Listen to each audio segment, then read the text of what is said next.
ناظرین شہر السلام علیکم، میں آپ کا میزبان عبدالسمیع خطیب خاص بات پروگرام لیے آپ کے سامنے حاضر ہوں۔ ANA نیوز چینل کی جانب سے ہمیشہ ہر وقت یہ کوشش رہی ہے کہ ANA نیوز چینل ہر سلگتے اور رائج مسائل کو آپ کے سامنے پیش کرتا آیا ہے۔ اس کی حقیقت ہے، اس کا پس منظر ہے، اس کا پیش منظر ہے، چاہے مسئلہ سماجی ہو، سیاسی ہو، ملی ہو، معاشی ہو یا پھر مذہبی، ہر مسئلے کا پس منظر، پیش منظر، اس کے حقائق آپ کے سامنے ہم پیش کرتے آئے ہیں۔ آج اسی طریقے کا ایک سلگتا ہوا مسئلہ ہمارے سامنے موجود ہے، جس کے لیے میں نے آج ہمارے اسٹوڈیو میں ایک مہمان کو دعوت دی ہے، اور وہ مہمان مولانا مفتی محمد عبدالقدیر قادری مصباحی، نائب امام مسجد شاہ صاحب گٹا اور محتمم امام ابو حنیفہ اسلامک ریسرچ سینٹر شاہ صاحب گٹا ہمارے ساتھ آج موجود ہیں۔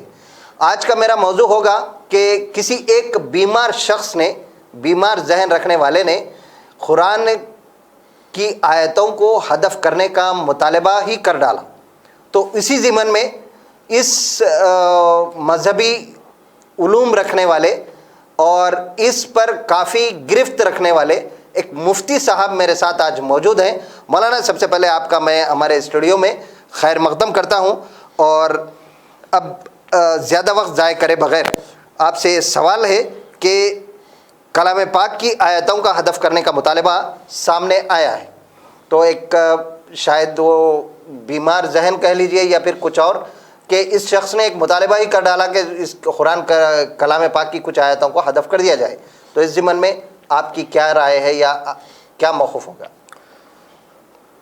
السلام علیکم ورحمۃ اللہ وبرکاتہ۔ نحمدہ ونصلی ونسلم علی رسولہ الکریم وعلی آلہ واصحابہ اجمعین، اما بعد۔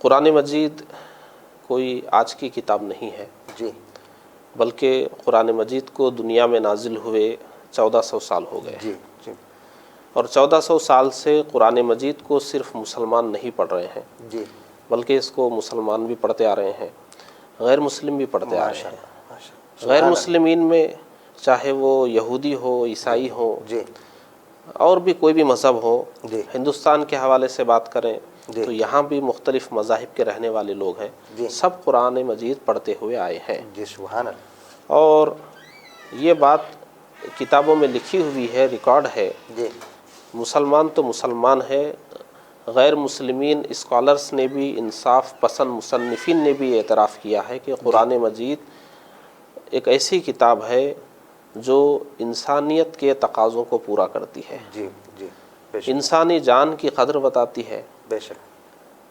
سماج میں امن و امان کیسے قائم رہ سکتا ہے، انسان اچھی زندگی کیسے گزار سکتے ہیں، جی اور امن کی تعلیمات کیا ہو سکتی ہیں، وہ حسن طریقے سے قرآن پیش کرتا ہے۔ قرآن مجید جب اتنا مقبول ہے جی کہ مسلمان تو مسلمان، غیر مسلم بھی اس کی تعریف کرتے نظر آ رہے ہیں، جی لیکن جب انسان کے ذہن میں کسی مذہب سے جی یا کسی مذہب کے ماننے والوں سے نفرت بٹھا دی جاتی ہے، جی اس کے اندر تعصب آ جاتا ہے، جی تو پھر وہ اچھی سے اچھی چیز میں بھی خرابیاں، خامیاں نکالنے کی کوشش کرتے ہیں۔ صحیح، تو اب ہمارے ہندوستان میں بھی کچھ مخصوص طبقے ہیں جی جو مسلمانوں کے خلاف لوگوں کو غلط فہمی میں ڈالنے کی مسلسل کوشش کرتے آ رہے ہیں، اسلام کو بدنام کیا جا سکے، مسلمان کی شبیہ خراب کی جا سکے، جی تو وہ اسلام کے کسی نہ کسی بنیادی چیز پر آواز اٹھاتے رہتے ہیں۔ جی اسی سلسلے کی اس کو آپ ایک کڑی سمجھیں جی کہ قرآن مجید مذہب اسلام کی بنیادی کتاب ہے، جی اور اس کے اوپر آواز اٹھانا دراصل مذہب اسلام پر حملہ ہے، جی اور مسلمانوں کے مذہبی جذبات کو ٹھیس پہنچانا اس سے مقصد ہے، جی اور اس کا مقصد یہ بھی ہے کہ ملک میں لوگوں کے اندر جرأت پیدا کی جائے کہ اسلام کے خلاف وہ بات کرنا شروع کر سکے۔ اچھا، جی یہ سب اس کے غلط مقاصد ہیں جی اور اسی مقصد کے تحت یہ کام کیا جا رہا ہے، جی جبکہ قرآن مجید بہت صاف ستھرا کلام ہے، اور جو بھی قرآن مجید پڑھے گا وہ یہ فیصلہ کرنے پر مجبور ہوگا کہ قرآن مجید انسانیت کی بقا اور اس کے امن اور سلامتی کی ہی تعلیم دیتا ہے۔ بے شک مولانا، اس کے پس منظر میں جو بھی وجوہات ہوں، جیسا کہ آپ نے ابھی کہا کہ کچھ وہ غیر سماجی عناصر یا پھر کچھ اسلام دشمن طاقتیں اس کے پس پردہ محرکات ہیں، تو ان پر بات کریں گے کچھ دیر میں۔ اور آپ نے یہ بھی کہا کہ ہدی للناس یہ کتاب ہے، خیروں کا بھی اس پہ اتفاق ہے، میں اس پہ بعد میں آؤں گا۔ سب سے پہلے میں ہمارے ناظرین کو یہ بتانا چاہوں گا مولانا کہ وہ کون سی 26 آیتیں ہیں جس کو اس ملعون نے ہدف کرنے کا مطالبہ کیا ہے، اس کا مختصراً جائزہ لیں۔ قرآن مجید میں بہت سی آیتوں میں جہاد کا لفظ استعمال کیا گیا ہے۔ جی جہاد، جی اب جہاد کا ایک غلط مطلب پھیلا دیا گیا ہے۔ جی جہاد کا مطلب دنیا کو یہ سمجھا جاتا ہے کہ جو مسلمان ہے وہ کسی بھی غیر مسلم کو جی کبھی بھی کہیں بھی مار دے، جی کہیں بھی کوئی حملہ کر دے، جی وہ جہاد ہے۔ اس طریقے سے جہاد کا ایک غلط تعارف کرایا جاتا ہے۔ اچھا جی قرآن مجید میں جہاد کی جو بات کی گئی ہے، جی جہاد کا جو معنی ہے وہ کوشش کرنا، اچھا جو اس کا لغوی ڈکشنری کے حساب سے جو اس کا معنی ہے، اس کے لغوی معنی لغوی جہاد کے معنی کوشش کرنا۔ جی اور قرآن کس جہاد کی بات کرتا ہے؟ قرآن یہ کہتا ہے کہ جو مسلمان ہے جی وہ مسلمان اپنے دین پر چلنے کے لیے کوشش کرے۔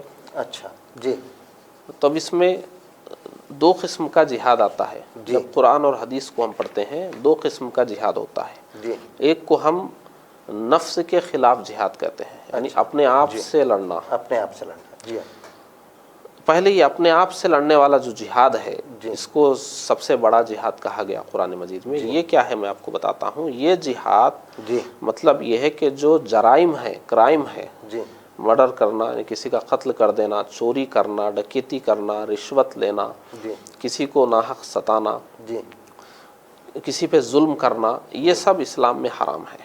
جی انسان کی طبیعت یہ چاہتی ہے، کسی سے جھگڑا ہو انسان اس کو مارنا چاہتا ہے، قتل کر دینا چاہتا ہے، مال کی ضرورت ہے چوری ڈکیتی کرنا چاہتا ہے، جی کوئی مجبور ہے رشوت لینا چاہتا ہے اس سے، جی اور زنا ہے، یہ سارے معاملات ہیں۔ تو یہ سب چیزیں حرام ہیں اسلام میں۔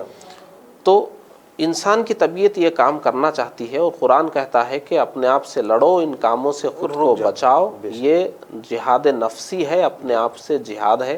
اللہ کے رسول صلی اللہ علیہ وسلم فرماتے ہیں جہاد کرنے والا وہ ہے جو اللہ کی فرما برداری کرے اور گناہوں سے اپنے آپ کو بچائے۔ تو یہ جہاد ہوا ایک۔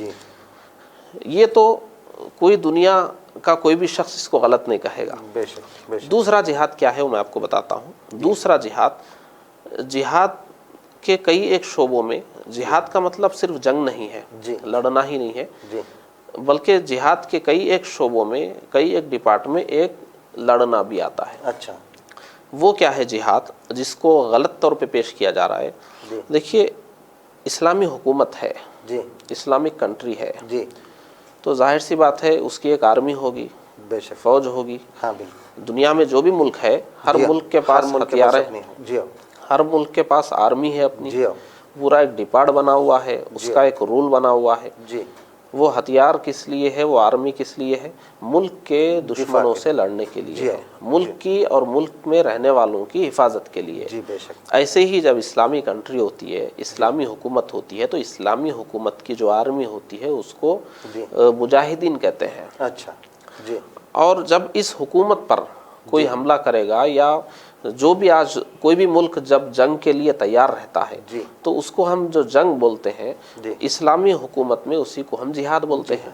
تو اسلامی کنٹری کی حفاظت کے لیے، مسلمانوں کی حفاظت کے لیے، اور مسلمانوں کی حکومت میں جو غیر مسلم رہتا ہے ذمہ بن کر، بہرحال ان سب کی حفاظت کے لیے آرمی ہوتی ہے، ان کے پاس ہتھیار ہوتے ہیں، اور وہ ہر شخص کے لیے نہیں ہوتا، بلکہ قرآن مجید کے مطابق جہاد کا معاملہ عمرا اور علماء سے متعلق ہے۔ عمرا مطلب جو حکومت چلا رہے ہیں، اچھا جی جی، علماء کا مطلب جو مذہبی رہنمائی کرتے ہیں۔ اوکے، تو اسلامی حکومت میں جو حکومت چلا رہے ہیں جی اور جو مذہبی علماء ہیں، یہ دونوں ڈیسیشن لیتے ہیں کہ کب ہم کو کسی سے لڑنے کی ضرورت ہے، جی جو فوجی کارروائی ہے اس کی کب ضرورت ہے۔ تو یہ تو ایسا نظام ہے جو دنیا کا ہر ملک اس پہ چل رہا ہے، جی، تو اسلام پر ہی اس پر اعتراض کیوں ہوتا ہے؟ یہ ہر ملک کی اپنی پالیسی ہوتی ہے۔ تو اسلامی ملک کے لیے جو آرمی کی پالیسی ہے وہ جہاد ہے۔ جی اچھا، اب رہی بات ہندوستان کی، جی، پہلے تو ہم نے بتا دیا کہ یہ جہاد ہر آدمی کے ہاتھ میں نہیں دیا گیا، بے شک، یہ اسلامی حکومت، جی عمرا اور علماء طے کرتے ہیں کہ کب کس سے جنگ ہونا ہے نہیں ہونا، وہ جی مسئلہ۔ جی جی، اب یہاں پر یہ ہے کہ جہاد کے متعلق اچھا جو میں بتانا چاہ رہا ہوں جی کہ ہم ہندوستان کے مسلمان، جی، ہم یہاں پر یہ وعدہ کیے ہوئے ہیں کہ ہم ہندوستان میں رہتے ہیں، ہندوستان کے آئین کے مطابق جی ہندوستان میں جو بھی مذہب کا رہنے والا ہے جی، ہم اس کے ساتھ مل جل کر رہیں گے، بے شک، امن و امان سے رہیں گے۔ بے شک، یہ ہم نے عہد کیا ہوا ہے حکومت ہند سے۔ اوکے، بے شک، قرآن مجید میں سورہ مائدہ کی پہلی آیت ہے جی جس میں ایمان والوں کو حکم ہے کہ اے ایمان والو، جو تم عہد و پیمان کرتے ہو، جو ایگریمنٹ کرتے ہو جی، اس پہ چلو۔ اچھا، بے شک، تو ہم ہندوستانی مسلمان اس ایگریمنٹ پہ چل رہے ہیں چل رہے ہیں، کہ جو بھی ہندوستان میں کسی بھی مذہب کا ہو ہم اس سے کوئی تعرض نہیں کریں گے، سب کو ہم مل جل کے رہنا ہے، ہم رہ رہے ہیں۔ جی ہاں، یہ جن 26 آیتوں کو جہاد سے متعلق بتا کر نکالنے کی بات کر رہے ہیں، جی یہ 26 آیتیں سب سے زیادہ کون پڑھتے ہیں؟ جی علماء پڑھتے ہیں، مذہبی اسکالرس، جی، حفاظ جو حافظ قرآن ہیں وہ جی، پڑھتے ہیں، جی، مدارس میں جو اسٹوڈنٹس ہیں وہ پڑھتے وہ ہیں، پڑھتے ہیں، جی، مدارس کا مینجمنٹ ان کو جانتا جی ہے بے کیونکہ شک، سلیبس بے شک، بے شک، طے کرتا ہے۔ بے شک، تو ہندوستان میں آپ دیکھ لیجئے، جی، یہ علماء، جی یہ حافظ قرآن، جی یہ مدارس کے اسٹوڈنٹ، جی، یہ کرائم فری طبقہ ہے۔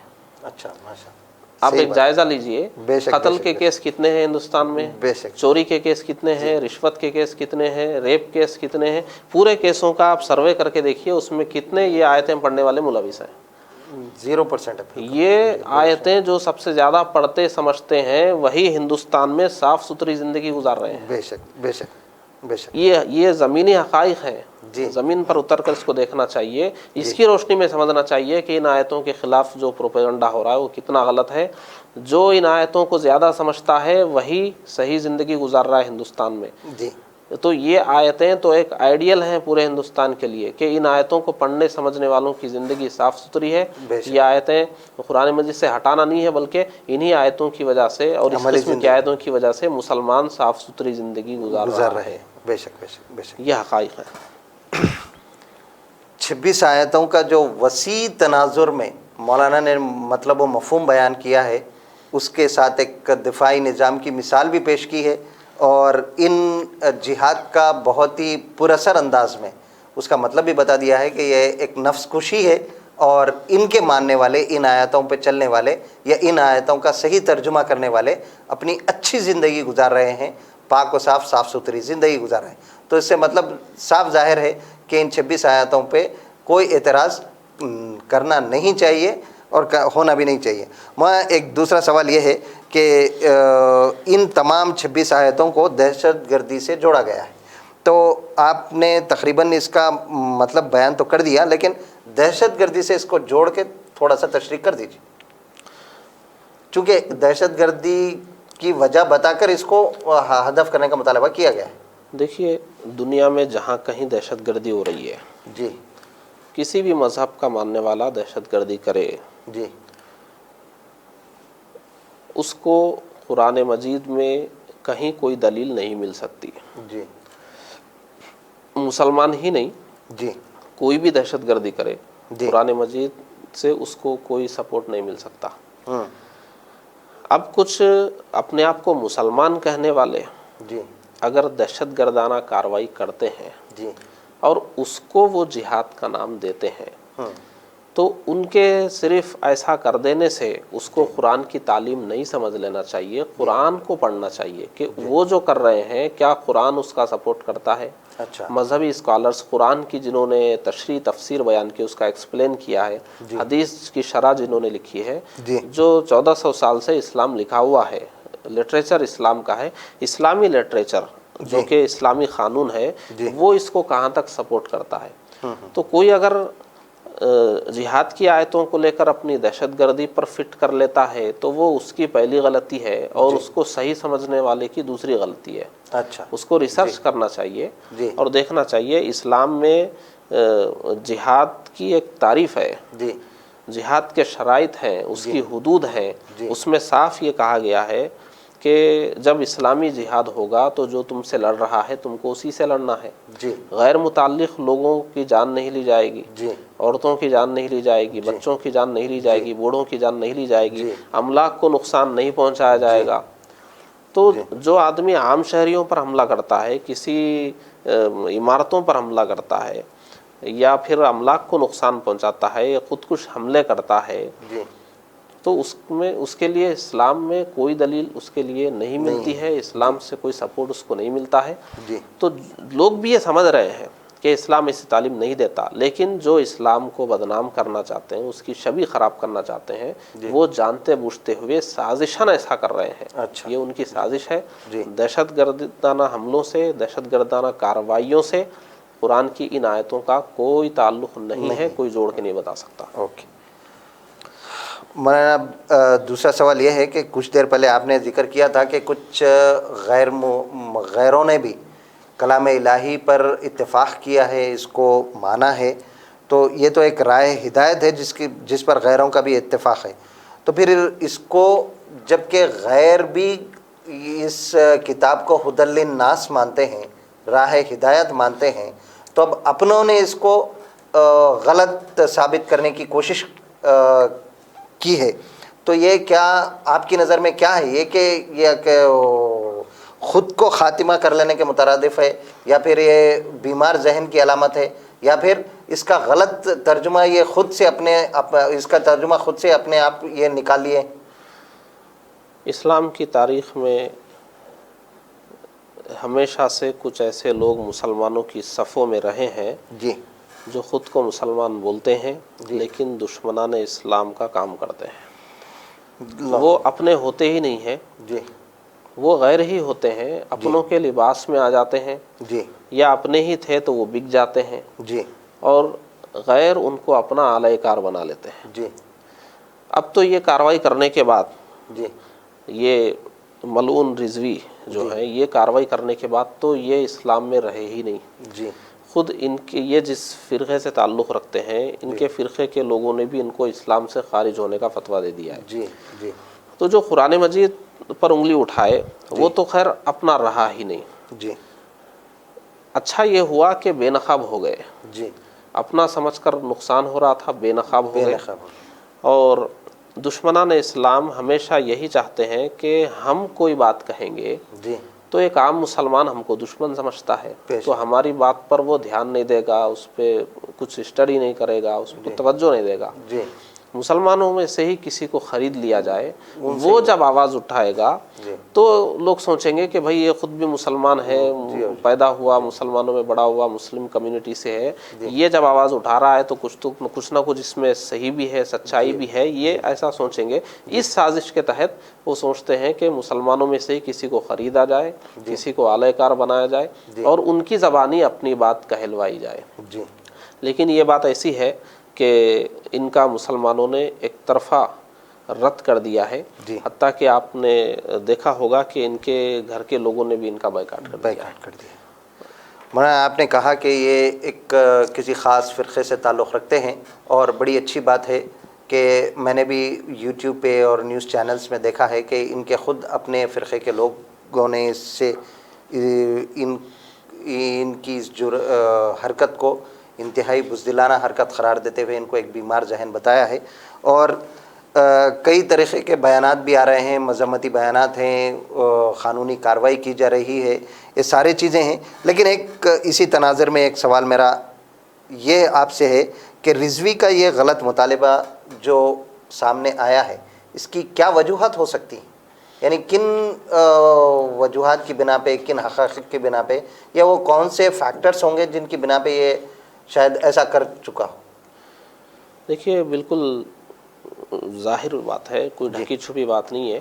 جی ملک کے ہر شخص کو جو ملک کے حالات پہ نظر رکھتا ہے جی اس کو اندازہ ہے، اور عام رجحان بھی یہی ہے جی کہ یا تو یہ ہندوستان میں جو ایک مخصوص طبقہ مسلمانوں کی شبیہ خراب کرنے میں لگا ہوا ہے جی وہ کچھ نہ کچھ کرتا رہتا ہے، یا تو ان کے ایما پر یہ کام کر رہے ہیں، جی ان کا اعلی کار بن گئے ہیں، جی یا پھر یہ خود اتنے غلط معاملات میں ملوث ہیں جی اور یہ خود اس طریقے سے پھنسے ہوئے ہیں کہ یہ اپنے آپ کو بچانے کے لیے جی مسلمانوں کے خلاف ایسی حرکتیں کر کے دشمنان اسلام کی ہمدردی حاصل کرنا چاہتے ہیں. اور بھی دیگر وجوہات اس کی ہو سکتی ہیں. جی اس سے زیادہ اس کی کوئی حیثیت نہیں ہے. بے شک. اور ایسا نہیں ہے کہ ان کو کوئی انسانیت کا درد ہے، دہشت گردی سے ان کو کوئی نفرت ہے، واقعتاً یہ دہشت گردی کے خلاف کچھ کرنا چاہتے ہیں. یہ اپنے کارروائی میں مخلص نہیں ہے،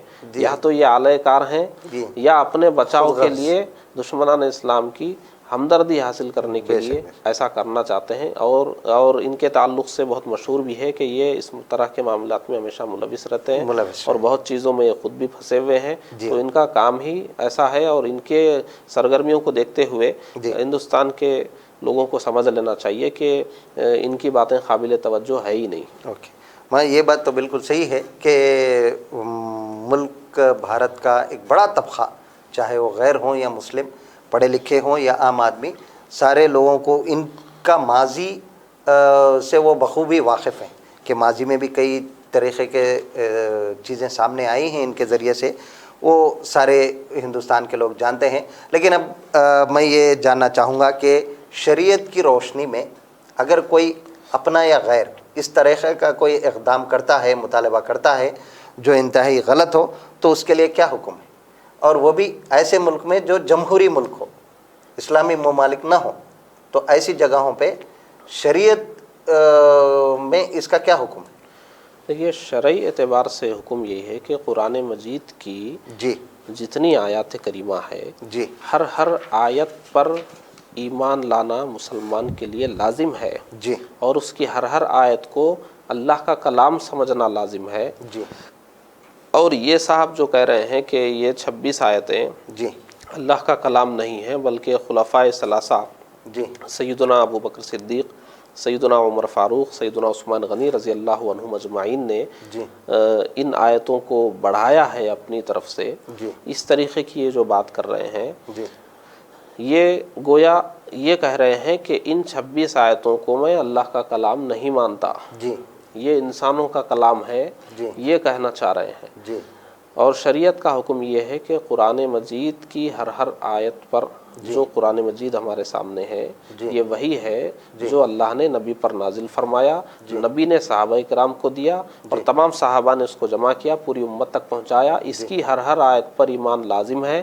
کسی ایک آیت کا بھی انکار کریں گے تو اسلام سے خارج ہو جائیں گے. یہ ایٹومیٹیکلی ایسا ہوگا، کسی کے فتویٰ دینے کی ضرورت نہیں ہے. اچھا، کوئی فتویٰ نہ بھی دیں وسیم رضوی کے خلاف، وہ ایٹومیٹک خارج ہو گئے اسلام سے خارج ہو گئے. کسی کو بولنے کی ضرورت ہی نہیں ہے. ہر کوئی سمجھتا ہے اس بات کو. جب اسلام کی بنیادی کتاب پر ان کا ایمان نہیں ہے تو کیسے مسلمان ہے؟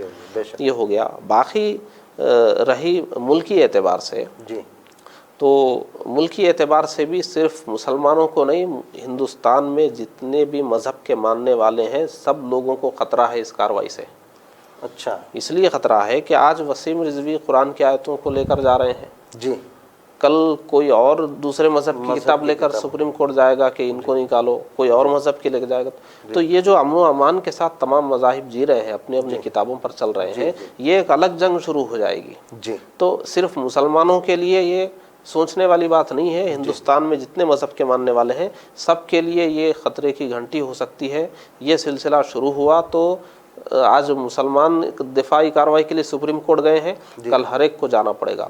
تو اس میں عدالت کا بھی وقت ضائع ہوگا، ملک میں بھی بدامنی پھیلے گی، اور جو مختلف مذاہب کے لوگوں میں خانہ جنگی بھی شروع ہوگی اور ہندوستان جو ایک مختلف مذاہب کے ساتھ ایک اطمینان اور امن و سکون چین سے چل رہا ہے، یہ امن ختم ہوگا، نقص امن کا خطرہ ہے۔ بے شک۔ دراصل رضوی کا یہ اقدام کہ کچھ آیتوں کو حذف کر دیا جائے انتہائی غلط ہے۔ ملک کے کونے کونے سے اس کی مذمت کی جا رہی ہے، قانونی کارروائی کی جا رہی ہے، کئی جگہوں پر اس کے خلاف میں عرضی بھی داخل کر دی جا چکی ہے۔